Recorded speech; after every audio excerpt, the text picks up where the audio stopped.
자, 우리 말씀 제목 한번 같이 읽어보도록 합시다. 시작. 영혼이 떠나시니라. 예, 말씀 제목처럼 우리가 오늘 나눌 말씀은 예수님의 죽음에 대한 말씀입니다. 여러분, 이 세상에서 가장 숭고한 죽음이란 무엇일까요?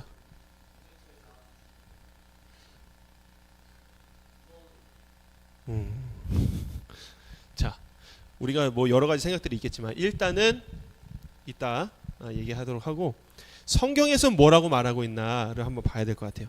요한복음 15장 13절 말씀에서 가장 숭고한 죽음이 무엇인가에 대해서 이렇게 얘기를 하고 있습니다. 시작. 사람이 친구를 위하여 자기 목숨을 버리면 이보다 더 큰 사랑이 없나니. 이렇게 얘기하고 있어요. 사랑하는 누군가를 위해서 자신의 목숨을 버리는 것이 가장 큰 사랑이다 라고 예수님이 직접 얘기를 하셨습니다. 그리고 실제로 이 세상에서도 이러한 죽음, 남을 위해서 대신 죽는 죽음을 가장 숭고하고 고귀하다라고 얘기를 하고 있어요. 세상에는 이러한 죽음을 맞이하는 사람들이 종종 있어요. 특히 사명감이란 것을 가진 사람들이 이런 죽음을 맞이하곤 합니다. 우리 주변에 이런 죽음을 맞이하는 사람들 중에 대부분이 사람을 구하는 일에 종사하고 있는 경우가 많아요. 소방관이나 경찰관이나 또는 의사 등 이런 숭고한 죽음을 맞는 사람들이 종종 있다라는 거예요. 뭐 경찰이 강도당한 사람을 구하다가 총을 맞는다거나 칼을 맞는다거나, 아니면 소방관은 불길에 들어가서 사람 구하다가 사람은 구했지만 그 불길에 휩싸여서 나오지 못한다거나, 이런 것들. 그 의사도 열심히 사람 구하다가 자신이 병 걸려서 죽는 경우도 있고, 아무튼 이런 일들이 있는 거죠. 자신의 목숨도 아끼지 않고 헌신하는 이러한 사람들에게 만약에 사명감이 없다면 어떨까요? 죽음의 그 순간에 자기 자신의 몸을 챙기기 바쁠 거예요. 특히나 소방관들, 우리가 많이 이렇게 다른 사람들 구하다가 죽은 소방관들이 참 많은데, 소방관들의 원칙이 뭘까? 만약에 그 불이 나는 자리에 자신이 가족이 있다, 그럼 원칙이 뭔지 알아? 아니지. 응? 아니지. 다른 사람부터 구하고 자기 가족은 맨 마지막에 구하는 게 원칙이야. 소방관이 실제로 그런 원칙이 있어요. 자, 그런데 이러한 사람들에게 만약에 사명감이 없다면 자신이 죽는 그 자리에 쉽게 들어가지 못한다라는 거죠. 나 먼저 살아야지. 내가 저 사람을 위해서 어떻게 내가 죽어줄 수 있어. 내 목숨도 아까운데. 사명감 없는 사람들의 생각이 그렇다라는 거예요. 그래서 사명감이란 한마디로 어떤 일이 있어도 맡은 일은 끝까지 해내겠다라는 책임감입니다. 모든 일에는 다 책임감이 있어요. 여러분들 학생들로서의 책임감도 있고, 목사님은 목사로서의 책임감이 있고, 그리고 각자 어떤 일들이 있다면 그것에 대한 책임감. 뭐 가족 구성원 중에 내가 뭐 여섯째로서의 책임감. 그렇지? 찬이야. 그 서희는 동생이 있니? 아니야? 여기 이제 형주 어디 갔어?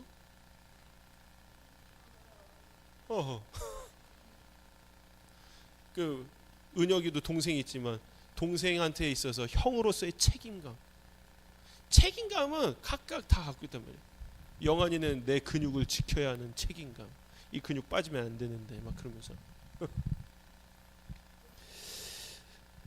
자, 그러나 이 책임감이 다 목숨을 버리는 일로만 나타나진 않는다라는 거예요. 그런데요, 우리 가까이에도 이렇게 목숨을 걸어야만 하는 책임감이 있다라는 것을 기억했으면 좋겠어요. 뭐가 있을까요? 우리 가까이에. 우리 각 사람들이 다 해당되는 책임감이에요. 사명감이에요. 뭘까? 믿음이야, 믿음. 우리가 믿는 예수님의 제자로서 살아가는 그 삶은 이런 사명감을 사실은 갖고 있어야 한다는 거예요. 믿음을 지키는 일은 사실 목숨을 걸어야만 하는 일입니다. 왜냐하면 여기에는 그 무엇과도 비교할 수 없는 한 사람의 목숨이 들어가 있기 때문이에요. 바로 우리가 믿는 예수님의 생명이 그 안에 들어 있습니다. 갈라디아서 2장 20절 말씀에서 이렇게 얘기를 하고 있어요. 시작. 내가 그리스도와 함께 십자가에 못 박혔나니 그런즉 이제는 내가 사는 것이 아니요 오직 내 안에 그리스도께서 사시는 것이라.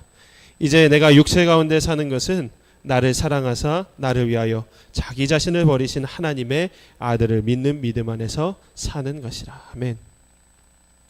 예수님을 믿는 모든 사람들은 예수님의 이 생명에 빚을 지고 있는 거예요. 여러분 아직 빚질 나이가 아니잖아요. 그렇죠? 은행에서 빚을 진다거나 그럴 나이가 아니잖아요. 근데 우리는 예수님을 믿는 모든 사람들은 기본적으로 한 가지의 빚은 지고 있다. 뭐? 생명의 빚. 내 목숨은 내 것이 아닌 거예요. 내 목숨 이 자체가 이미 내가 태어날 때부터 아니지. 정확히 얘기하면 내가 예수님을 믿은 그 순간부터 빚지고 살아가는 거예요. 그래서 내 생명은 사실 내 것이 아니라는 것이죠. 우리 믿는 사람들의 생명은 갈라디아서의 말씀처럼 이미 예수님이 십자가에 돌아가셨을 때 그 십자가에 같이 못 박혀 죽은 것입니다. 여러분들은 예수님을 믿은 그 이후로부터 여러분은 죽은 사람이에요. 어디에? 십자가에 못 박혀 죽은 사람인 거예요. 근데 왜 살아있어? 예수님이 새 생명을 나에게 주셨거든. 영원히 죽지 않을 그 새 생명을 우리에게 주셨기 때문에 우리가 그 새로운 생명으로 살아가고 있는 거예요. 그래서 우리가 예수님 믿으면 뭐라고 얘기를 해요? 거듭났다라고 얘기를 해요. 다시 새롭게 새 사람이 되었다라고 얘기를 한단 말이에요. 그러니 내 생명은 사실 예수님께 맡겨진 것이고 그래서 내 목숨은 나의 것이 아니라 누구 거예요? 주님의 것인 거예요. 그러니 우리는 이미 내 생명을 하나님께 드렸기 때문에 언제든 주님을 위해서 죽을 준비가 되어 있어야 한다는 것이죠. 이 말이 무섭고도 당황스러울 수도 있겠지만 이것을 조금 더 부연 설명하자면 이래요. 자, 우리가 혹시 여기서 나는 안 죽어요 하는 사람이 있어요? 나이가 들든 병에 걸리든 혹은 뭐 사고가 나든 나는 안 죽을 자신 있어요. 천년 만년 살 거예요. 있어? 없잖아. 이게 뭐야? 난 언젠간 죽는다. 다들 알고 있는 얘기인 거예요. 목사님 첫째 아들도 언젠가 죽을 거라는 걸 알아. 근데 이러더라고 목사님한테. 아빠 빨리 천국 갔으면 좋겠어요. 왜? 천국은 좋은 곳이잖아. 그치? 아마 너네 부모님 믿는 부모님 밑에서 자란 친구들은 아마 다 한 번씩 했을 말이야. 천국이 그렇게 좋은 곳이에요? 아빠 빨리 천국 갔으면 좋겠어요. 웃는 사람은 그 의미를 알잖아요. 그렇죠? 애들은 자기는 좋은 말을 한 건데. 자, 이 땅에 살아가는 사람들이라면 누구든 나는 죽는다라는 것을 다 알고 있다라는 거예요. 그리고 그 죽음을 맞이하게 될 때 우리가 주마등이라는 얘기를 하죠. 죽음을 맞이하는 그 순간에 우리가 과거를 되돌아보게 돼요. 과거를 왜 되돌아보는 거야? 내가 그동안 어떻게 살았나? 내가 살면서 내가 무엇을 위해 살았는가를 되돌아보게 되는 거예요. 우리가 되돌아볼 때 나를 위해 살았는가? 아니면 내가 하나님을 위해 살았는가를 우리가 생각하게 된다는 거죠. 이때 우리가 하나님을 위해 살았다라면 그 삶이 바로 매 순간 주님을 위해 죽을 준비를 하며 살았던 삶이다라고 말할 수가 있는 것입니다. 우리가 보내고 있는 이 사순절의 절정, 사순절의 클라이막스가 언제냐면 바로 예수님이 십자가에 못 박혀 돌아가시는 그 금요일이에요. 올해 날짜로는 4월 3일이 이 고난주간 금요일입니다. 그래서 이 날을 우리가 뭐라고 얘기하냐면은 성금요일이라고 얘기해요. 거룩한 금요일, 성금요일이라고 얘기를 합니다. 이 날을 포함해서 3일 후에 주일에 금, 토, 일 이 3일 되는 날에 예수님이 뭘 하시게 되는 거예요? 부활하게 되는 거예요. 그래서 고난주간 4월 3일 성금요일 그 다음 주일이 바로 부활주일인 거예요. 언제나 예수님의 죽음에 대해 얘기하는 것은 우리가 참 가슴 아픈 일이면서도 참 감사한 일입니다. 왜냐하면 예수님이 우리 대신에 죽어 주신 것이기 때문이죠. 사실 우리는 각자가 자기 자신의 죄로 인해서 죽어야만 하는 사람들이었습니다. 첫 번째 사람인 아담이 타락함으로써 인간에게 죄가 들어왔고, 그 때문에 하나님의 말씀처럼 선악과를 따먹으면 어떻게 돼? 반드시 죽어야 돼.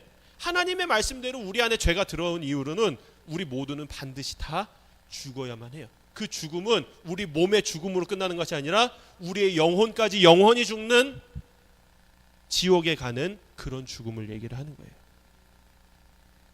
그런데 하나님은 우리 사람들을 너무나도 사랑하셨어요.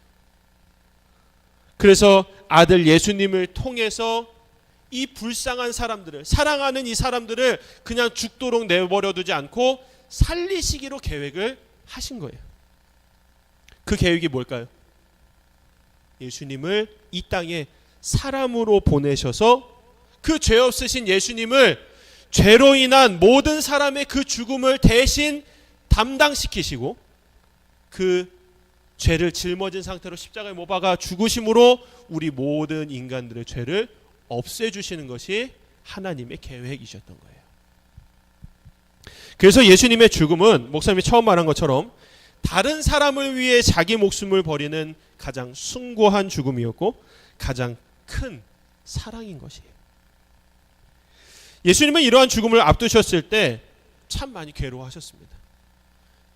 아무래도 하나님이시지만 이 땅에 사람으로 오셨기 때문에, 사람이시기 때문에 그 죽음, 우리가 맞는 죽음은 모르는 죽음이잖아요. 언제 죽을지 모르잖아요. 근데 예수님은 언제 죽을지를 알고 이 땅에 태어나셨단 말이야. 그 죽음이 당장 내일이라는 걸 이미 알고 있을 때 그 괴로움은 이루 말로 다 할 수가 없는 것이에요. 그 스트레스가 장난이 아니에요. 그래서 누가복음에 보면 누가가 의사거든. 누가복음을 쓴 누가가 의사인데, 그 의사인 누가가 예수님이 그 겟세마네에서 마지막으로 기도하실 때 뭐라고 묘사를 했냐면은, 땀이 나는데, 기도 열심히 하면 땀 나잖아, 그치? 땀 나도록 기도해봤지 얘들아? 근데 이 땀이 뭐로 변했어? 피로 변했어. 근데 실제로 극심한 스트레스를 받으면은 그 땀이 피가 돼서 나온대. 피가 섞여서 나온다는 거야. 얼마나 예수님의 그 스트레스가 심했는지 우리가 말씀을 통해 알 수 있는 것이죠. 그렇지만 예수님은 이 땅에 오신 그 사명이 바로 하나님의 백성들의 그 죄를 대신 지시고 십자가에 달리셔서 피를 흘리셔야만 하는 것이었기 때문에 결국 하나님 아버지의 뜻에 따라 십자가의 길을 가게 되신 것입니다. 그 십자가에 달리시기까지 무려 12시간을 고통 가운데 보내셨어요.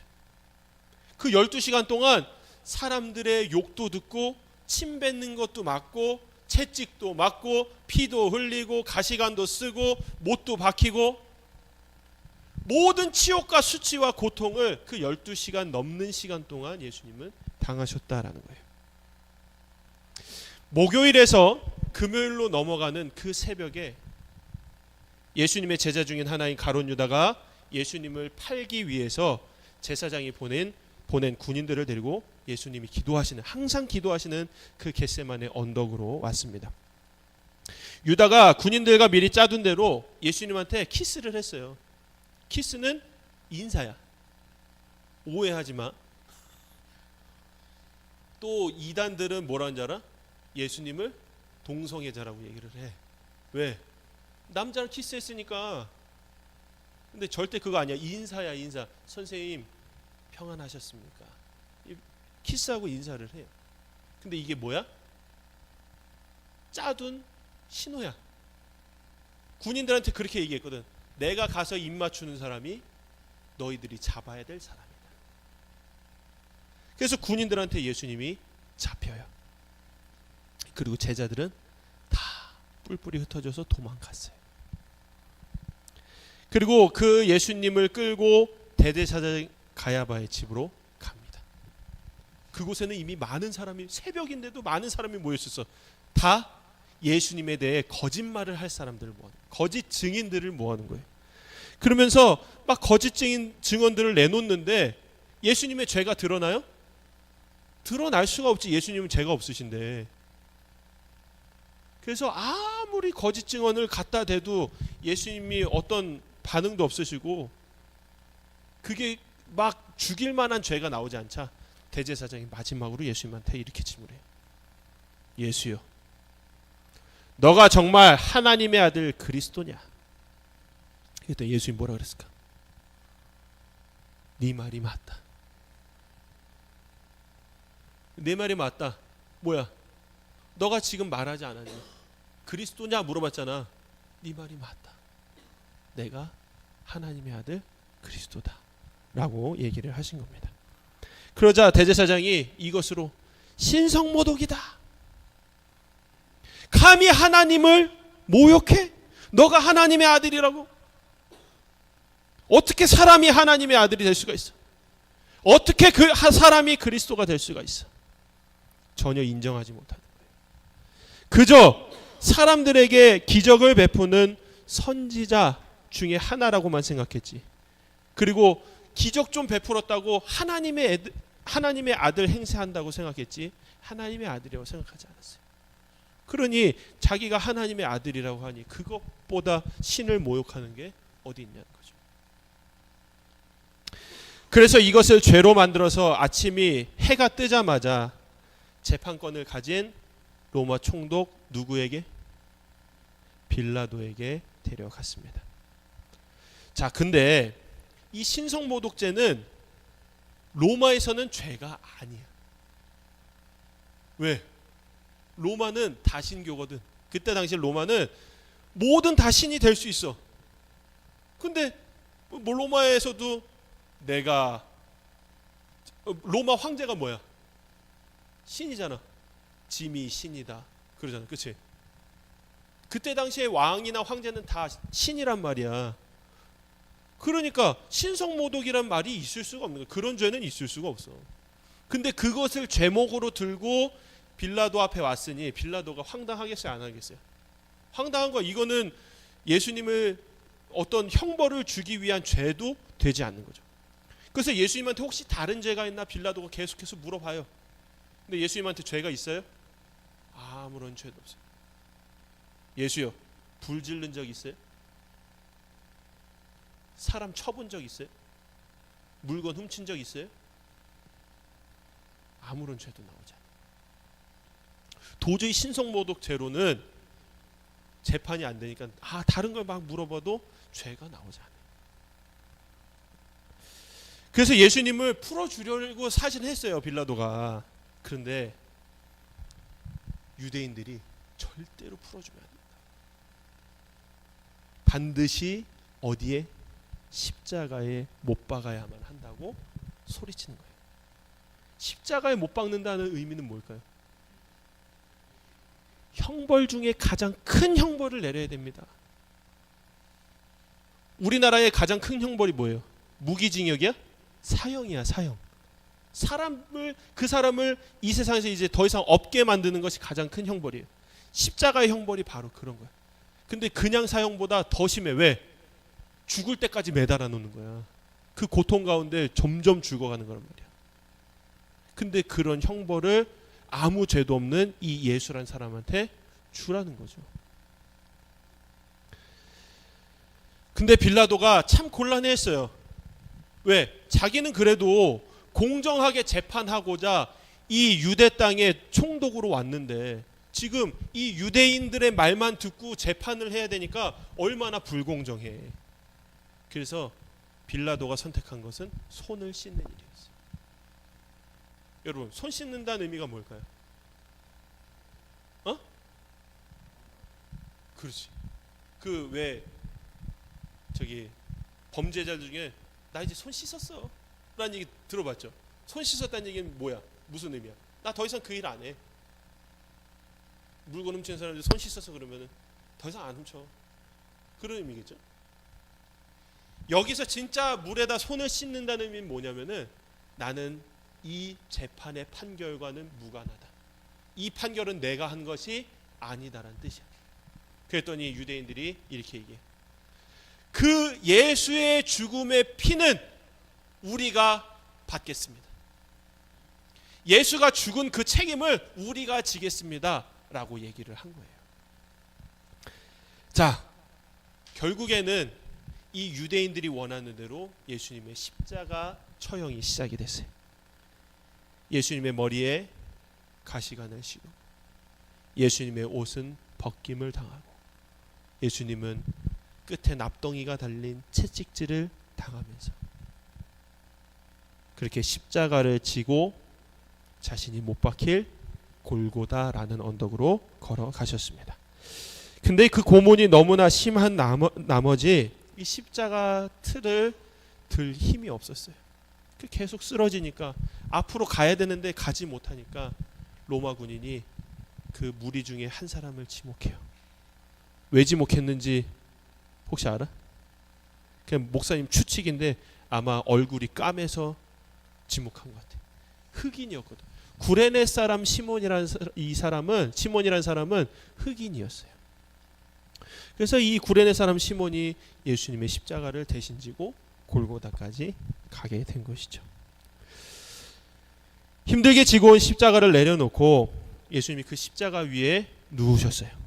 그리고 로마 군인이 먼저 한쪽 손목, 이 뼈 사이에 있는 이곳에 못을 박았습니다. 그 영화 패션 오브 크라이스트라는 영화를 보면은 이미 십자가에 구멍이 뚫려 있기 때문에 그 구멍에 맞춰서 뚫기만 하면 그 못질만 하면 됐어요. 그런데 영화를 잘 보면 거기에도 잘 묘사가 되어 있는데 이쪽 팔을 박았는데 이쪽 팔도 박아야 되잖아요. 근데 길이가 안 돼. 그래서 결국 어떻게 해요? 팔을 뽑죠. 어깨가 탈구가 한쪽만 탈구가 됐다라고 성경학자들은 얘기를 해요. 그래서 이쪽도 마저 박아요. 그리고 발을 포개서 발등에도 박아요. 자, 예수님이 십자가에 못 박혔을 그 시간이 아침 9시였어요. 3시간이 십자가에 못 박힌 상태로 지났어요. 3시간이 지나면 몇 시일까? 12시지. 12시는 어떤 시간이에요? 정오라고 하는 이 시간은 어떤 시간이에요? 해가 가장 높이 떠 있는 시간, 가장 밝을 시간이에요. 근데 갑자기 하늘이 칠흑같이 어두워지기 시작해요. 아무것도 보이지 않는 암흑 상태가 됐어요. 그 상태로 또 3시간이 지나 오후 3시가 됐어요. 예수님이 십자가에 매달리신 지 6시간이 지났을 무렵에 이제는 예수님이 더 이상 버티기 힘든 시간이었죠. 그래서 점점 숨이 가빠오고 그리고 숨을 몰아쉬기 시작했어요. 숨을 몰아쉰다는 건 뭐예요? 이제 마지막이 가까워 왔다는 뜻이에요. 예수님이 숨을 몰아쉬면서 십자가 위에서 몇 마디 말을 하셨는데 우리는 예수님께서 십자가 위에서 하신 7가지 말씀을 뭐라고 얘기하냐면은 또 안 넘어가네.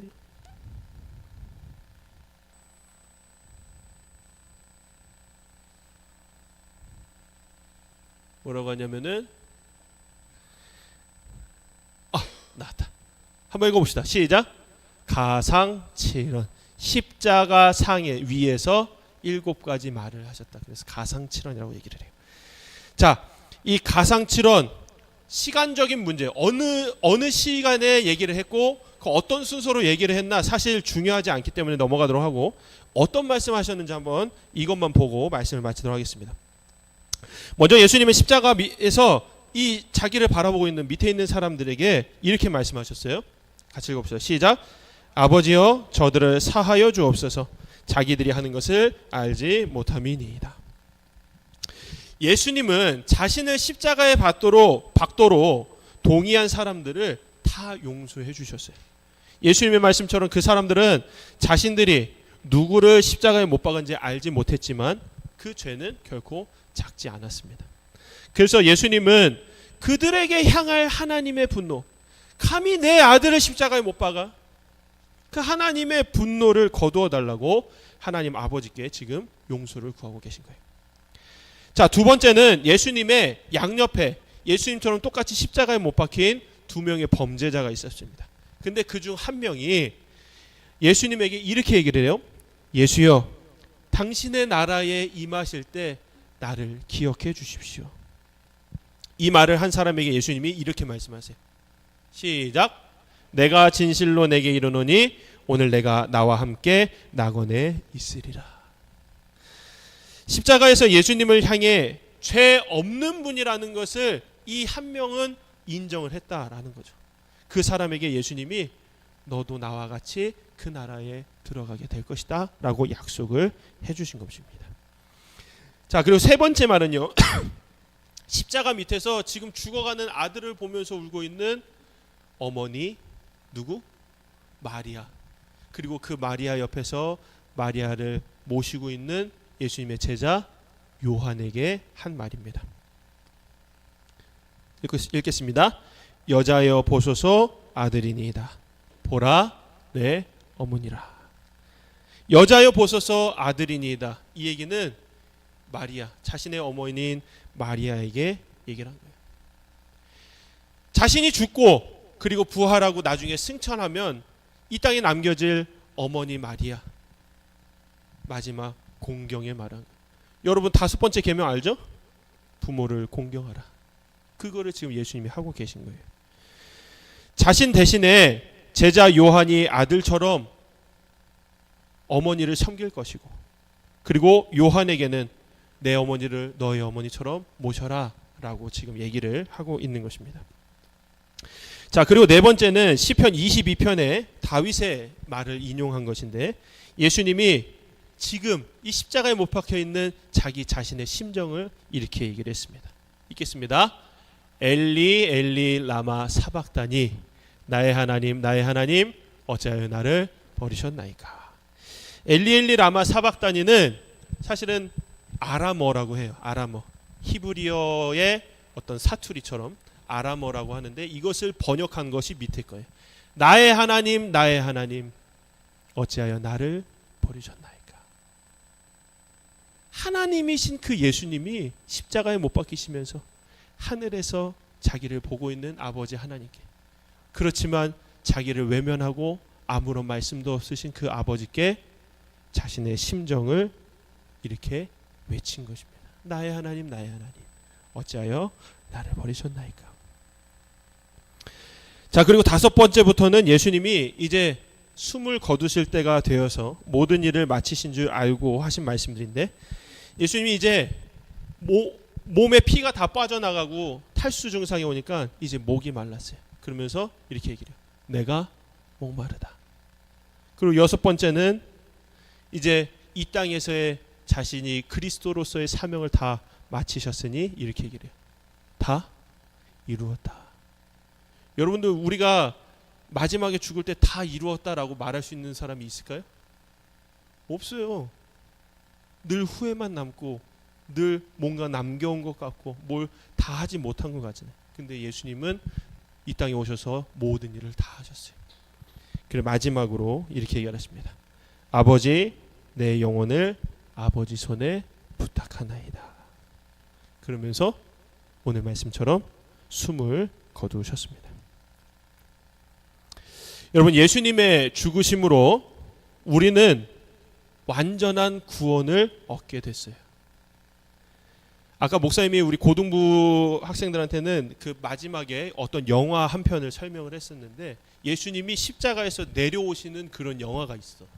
옛날 영화인데, 만약에 예수님이 십자가를 지시는 것이 우리를 구원하시는 일이, 피를 흘리고 죽으셔야만 우리를 구원하시는 건데, 만약에 그 예수님이 그 죽음을 피하셨다면, 겟세마네 동산에서 기도하실 때 이 잔을 내게서 옮기시옵소서 하고 그 죽음의 길로 가지 않았다면, 만약이야, 그럴 일은 절대 일어나지 않았어.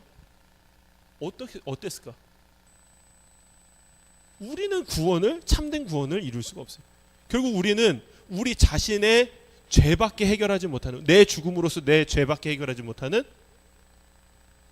그리고 영원히 살지 못하는 그럼 나약한 인간이 될 수밖에 없는 거죠. 우리는 아까 얘기한 것처럼 우리는 예수님께 우리의 목숨을 빚진 자들이에요. 예수님이 우리 대신에 우리 죄를 가지고 죽어주셨기 때문에 우리는 완전한 구원을 받게 된 것입니다. 예수님은 모든 사람을 위해 죽으셨지만 십자가에서 흘리신 그 피의 효력은 우리 믿는 사람에게만 나타난다는 거예요. 예수님의 죽음은 이 세상 모든 사람, 믿지 않는 사람들까지 그들의 모든 죄를 없앨 만한 능력의 피지만 그 능력이 효력 있게 되는 사람은 누구라고? 지금 이 자리에, 지금 이 주일에 예수님을 믿어서 예배 자리에 나온 사람들만 그 피의 효력을 받게 되는 거예요. 아무리 예수님이 저 세상에 예수님을 믿지 않는 사람들을 위해서도 피를 흘리셨어도 저들이 끝까지 예수님을 믿지 않으면 그 피의 효력은 그들에게 나타나지 않는다라는 거예요. 즉 십자가로서의 구원은 믿는 자에게만 주어지는 은혜입니다. 이 사순절에 예수님의 죽음을 기억하며 눈물만을 계속 흘리는 사람들이 있어요. 예수님 죽으셨어. 너무 슬퍼. 어떻게 예수님 불쌍해. 눈물만 흘리는 사람이 있어요. 슬픔 가운데만 있는 사람이 있단 말이에요. 그러나 예수님의 죽음은 이미 2000년 전에 지나갔어요. 그때 예수님의 고통은 우리로서도 참 괴롭지만 우리가 더욱 기억해야 할 것은 예수님의 죽음 이후에 있는 것, 바로 부활을 기억해야 하는 거예요. 우리가 만약 예수님의 그 죽음의 슬픔에만 머문다면 더 중요한 부활의 기쁨을 누리지 못할 것입니다. 어두운 밤이 지나면 새 아침이 밝아오듯 우리는 예수님이 부활하신 이후에 새 아침을 살아가고 있는 사람들이기에 늘 우리가 지키는 이 주일이 바로 예수님의 부활로서 시작된 날임을 기억하고 날 구원하신, 그리고 우리도 죽은 이후에 부활할 수 있다는 소망을 갖게 하신 우리 주 예수님께 날마다 감사와 찬양을 올려드리는 삶을 살아가야만 할 것입니다.